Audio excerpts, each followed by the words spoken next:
عبده ورسوله الداعي إلى رضوانه وعلى آله وأصحابه وإخوانه وسلم تسليما كثيرا. أما بعد، سبحانك لا علم لنا إلا ما علمتنا إنك أنت العليم الحكيم. اللهم انفعنا بما علمتنا وعلمنا علما تنفعنا به يا أرحم الراحمين. اللهم لا سهل إلا ما جعلته سهلا وأنت تجعل الحزن إذا شئت سهلا. وبلين يا خان إسلام والدفتوتا برنوتا تجويدا خاني في زومي في لايف إذا انقلبت.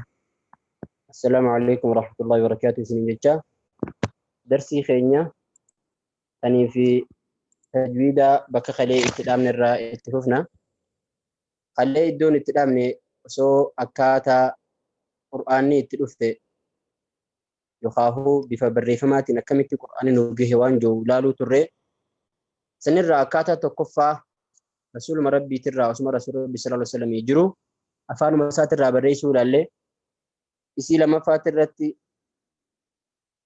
dhaabbannee bakkuma margu jirtan kan sadarkaa lama fatirratti maal akka tahee osoo laalu jiru nitorkiin nu jeeqee dhisuun keenya ni yaadatama. Achumarraa itti fufnaa jechuun inshaallah rabbiin nuuf haa laaffisu.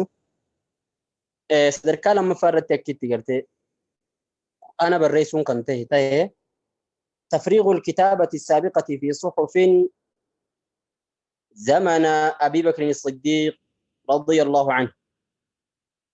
كتابة خنا كتابة جرما يقاو كتابة ممرة أني في خلو الرتي أكسما لفي الرت أكسما مخرت وأنا الدات الرتي بالريفة شو ترى نمني شفتنو بكتكتي زمن أبي بكر خيس وليك أبو صدرك لما فاني تقرتي نوجي أكملت خنا زمن خنا خيس وليك أبو متاسم خنجو سينا دراجني سينا سن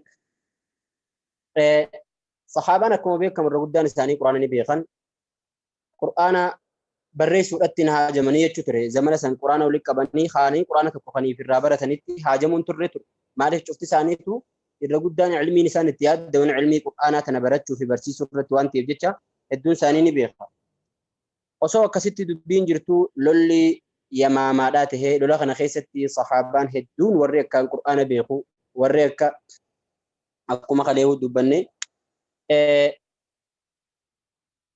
صحابة جبوا دا ورا رسول ربي صلى الله عليه وسلم القرآن الرا قرأ جتودان أخي دبته ورقدان رمو إسانيتين خن والكبته يو أكما خنا خديف نتات قرآنين هديو ما خن جورا أبي بكر مالي عمر بن الخطاب صحابة رسول الله صلى الله عليه وسلم ربي سر عجالة القرآن خنا وليك أبو قبناوان جوياني في أبي بكر تدبتين أبي بكر أكمل تيوار رسول ربي صلى الله عليه وسلم يقولين قد أجي اللي درود أبتي ترى بودر وانو رسول ربي قد ملي وان حاريا متي القرآن مدران بري في مولك أبني خايو ملي وان حاريا متي جتشور راج الدبيه وبتشيسه ترى هنگا قمتي سابنا نتو في تيوغا كسيت الدبيه فرتشيسه سمبودا أينو دبيتنا فرتشو دنديا دبينتنا معنا جبدورا خنجو اتيادني ولين عمر بن الخطاب زيد بن ثابت إنكم كانوا ما أجرتي زمان رسول ربي صلى الله عليه وسلم بري سارات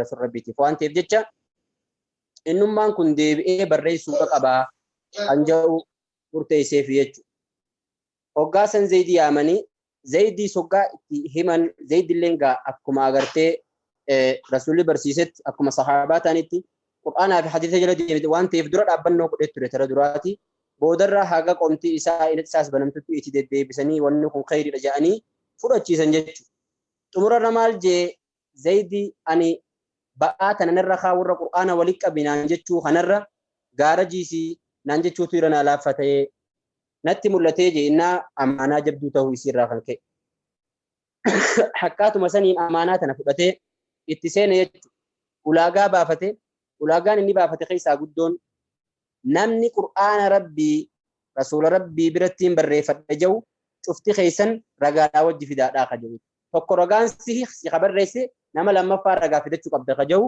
nama cufarra kaa'ee aga qur'aana akkaataa saniin guutuu qur'aana barreeffama walitti qabee san booda eeganii fi barreeffama qur'aanaa walitti qabeen boodatti ayata lama hafe jechuun nama tokko biratti namni tokkichi san ayata lamaan san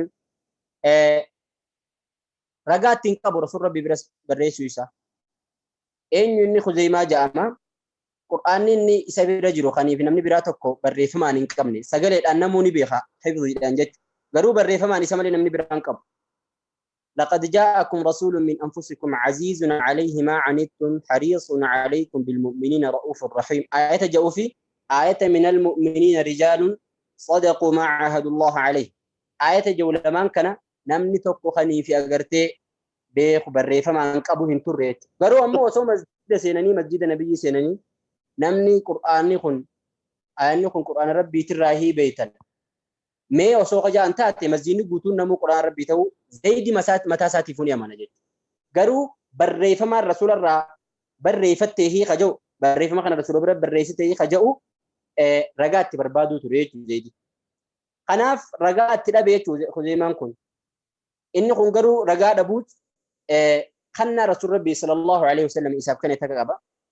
Maal isaaf kenne gaaf tokko rasuul rabbii sallallahu alaihi wasallam gurbaa tokkorraa meeshaa takka bitatee meeshaa walii galanii hayyee maallaqaan siif fidaa asitti neegi mana seeneetiin gabbaa hanguma ja'utti gurbaan oggaa rasuul rabbii sallallahu alaihi wasallam mana seenee hanguma gabbahutti nama biraatii wajjin gatii rasuulli jeen sanii olitti irratti harkannaan gurgurachutti isaa jiru rasuul rabbii sallallahu alaihi wasallam itti gaddeebi'e aboo meeshaa tana naa gurgurtee jirta nama biraatiif maal gurgurtaa ansiin gurgurree yoomiin si gurguree ragaa fidadhu jeen jechuudha rasuul rabbii sallallahu alaihi wasallam eenyutu ragaanaaf baha aboo gurbaa kanarraa bitachuu nam tokko biran jiru rasuul rabbii sahaabaa isaa maal barsiise alaa mithli shamsi fashhad waan akka aduutti agarturra ragaa bee jechuudha barsiise kanaaf osoo rasuul rabbiitillee ta'e sahaabaan tokko hin jeennomtu jechuudha waan hin arkin irratti ragaa bahu nam tokko jeenomuu dhabee jechuudha namni ragaa bahuuf hin dhabame rasuul rabbii sallallahu alaihi wasallam abbaa seenaa keenya kanaa malee Khuzeymaa kanaa dhufee anaatu rasuul rabbii sallallahu alaihi wasallam ragaa siif baha jeen jechuudha maal tahu akkanii fi ati irraa bittee wal taatanii eega ati mana dheeftee gaddeebitee booda si gane anaan ragaa sii ba'a jeeni gurbaan namni ragaa itti bahu dhufnaan meeshaan san akkas rasuulaaf kennamte guyyaa san kannaa kanniif jechuu Khuzeymaa kanaa kannaa akkam kanneefi akkami beeytee na biran jirtu ragaa bahuu dandeessee jeen jechuu Khuzeymaadhaan rasuul rabbi sallallahu alaihi wasallam gugguusan maal jee rasuul rabbiitiin Khuzeymaan kun yaa rasuul rabbi kannaa yookaahuu ergaa rabbiin samirraa sitti kannee nutti fidduuhu itti si amanna tana keessatti akkamiin si shakkinaa je'eeti deebisee rasuul rabbi sallallahu alaihi wasallam akkasitti ati arraan booda ragaan kee ragaa nama lamaa qixxaawa jechuu kannaa kannee jechuu rasuul rabbi sallallahu alaihi wasallam ragaan kee tokkichi ragaa nama lamaa qixxaawa jechuu kannaa kannee fi seenaa tana zaydiif himamtee akkasitti inni kun nama akkasitti kannaa rasuul rabbi sallallahu alaihi wasallam tana qabu jechuurraa kan ka'e ayata lamaan san irraa fuudhee qur'aanaan guutee barreessee jechuu zaydi barreeffamni lammaffaadhaa akkaataa kanatti barreeffamee zamana Abii Bakrii keessa walitti qabamee kaayamuun godhame jechuudha.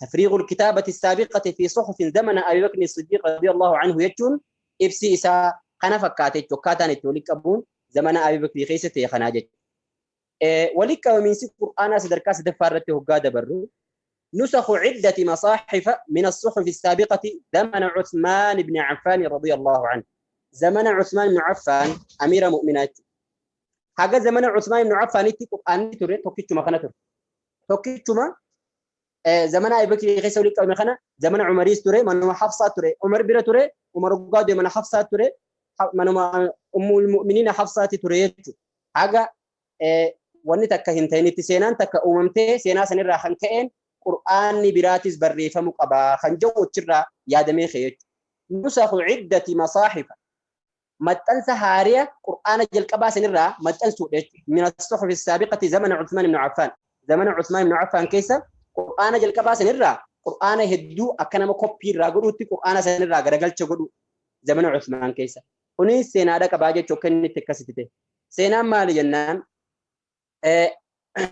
بيا أذربيجان جامتو في بيا تكا مكانسي نزلا خوتي بيا لمان تنا كيستي دولو الأفئيت يجو زمن عثمان كان صحابة رسولاتي في تابعينيس دولاف أتشدك أن يجو وقا بيا سندكن Adarabiyaanis ni jaamti, Adarbiyaanis ni jaamti. Biyya san hoggaanii fi dhaqan osoonii fi biyya san hoggaa dhaqan gaa akkuma agartee heddumina muslimtootaatiin muslimtoonni garii Shaam irraa dhufee dhaqa, kaan Iraaq irraa dhufee dhaqa, kaan Misr irraa dhufee dhaqa achi wal gayan jechuudha muslimtoonni bakka adda addaatirra.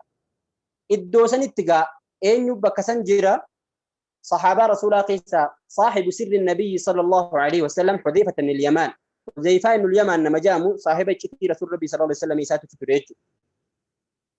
كان الصحابة لما مالي تابعوني لما قرآن الرت واللبن.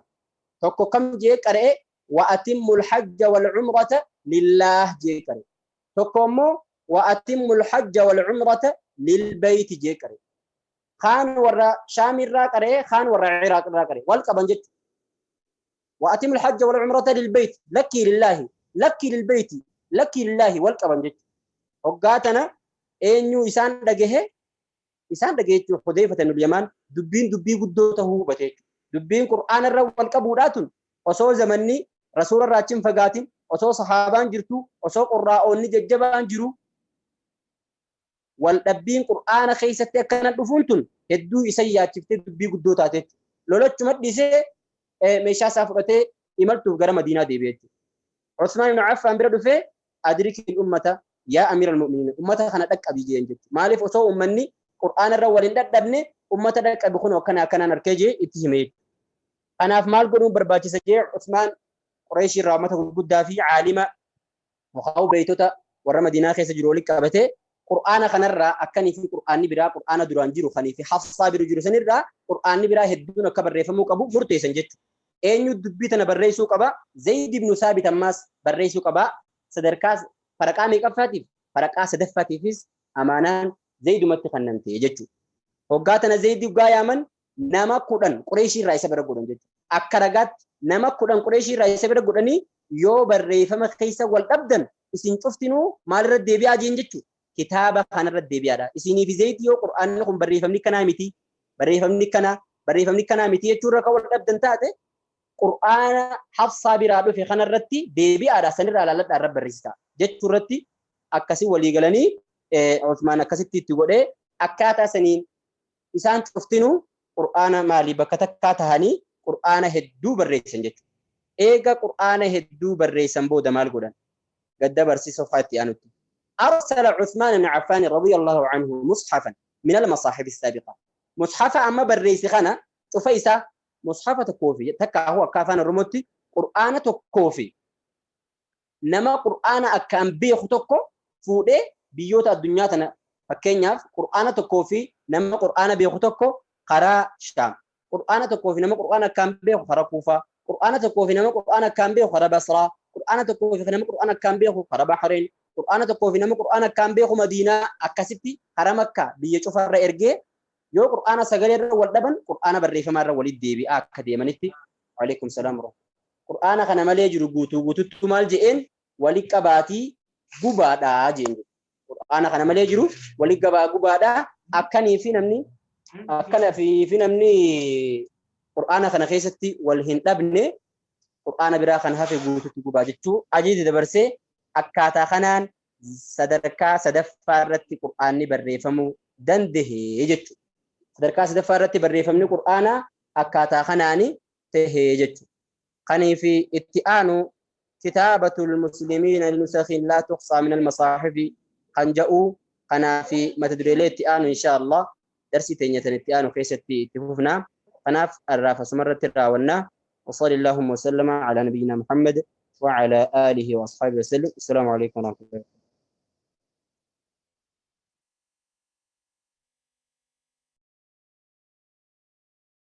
عليكم السلام ورحمة الله وبركاته. جزاكم الله خيرا.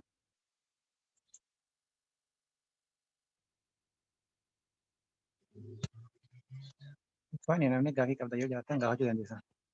السلام عليكم ورحمة الله وبركاته. وعليكم السلام ورحمة الله وبركاته. أستاذي إيه قافتنا والقوة قافات وكون نمر أجاه. أيه.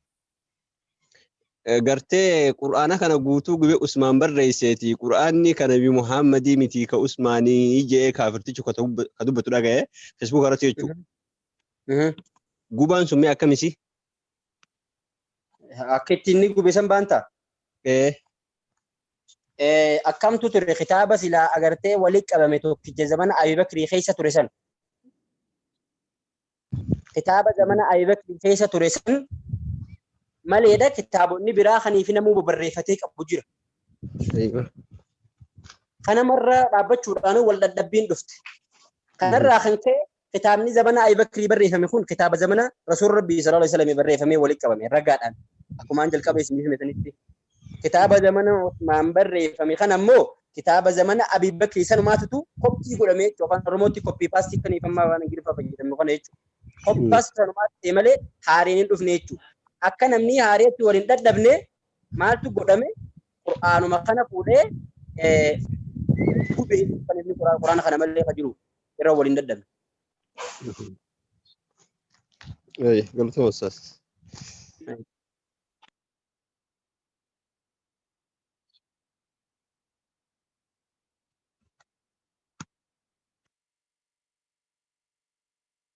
namni gaafii qabdan hundi keessanuu gaafachuu dandeessanii. Wanni isin dhibee hoo jiraate, wanni booda isin karaa isin kuufuu jiraate. السلام عليكم ورحمة الله وبركاته. Alaykum salaam wa rahmatullahi wa barakatuh. ما كتاب الرد بكا كرا قرآن وجه إنما بيبرات إرجان سني أكمل تكاد بفتن نجدي نافين قل بريفة ما كان أقول مت Hin dhageenye mootiin gal. نانجل هاسا وجه والنجلة ما كان أرسل عثمان بن عفان رضي الله عنه جي. إيجا كستي بالرئيسين بودا كتابة بالرئيسي خنا فود إرجع عثمان مصحف يجون قرآن بالرئيسي خنا من المصاحف مصحف تكفود إرجع خني في بالرئيسي خنا السابقة يجون خمد بالرئيسي دبرسي خنا إلى كل مصر قال شوف بياتو من أمصار المسلمين بيوت مسلمات الرا شوف يسيتو تك إرجع قرآن خنا مع قارئ متقن نما قرآن كان بيخطك وجي يقرئ الناس خني في قرآن خنا الرا نما قراسيس خنا وجيني قرآن تكوفي نما قرآن بيخو قرآن تكوفي نما قرآن بيخو غدا غندو هنداتي إرجع متقنين كوني نما كان قرآن بيخو يجودا أيوة خليس من جني خلي مودين قد قرآن متني أي جزاه الله رندا كان دي تنافسي دي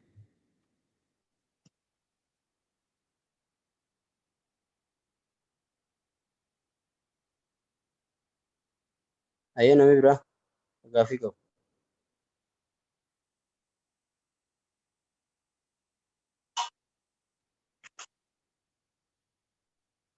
أيه نمي غافي كو بنجرا أني الرافسدة مرة نجي أمبولا السلام عليكم ورحمة الله وبركاته وعليكم السلام ورحمة الله وبركاته. جزاكم الله خيرا.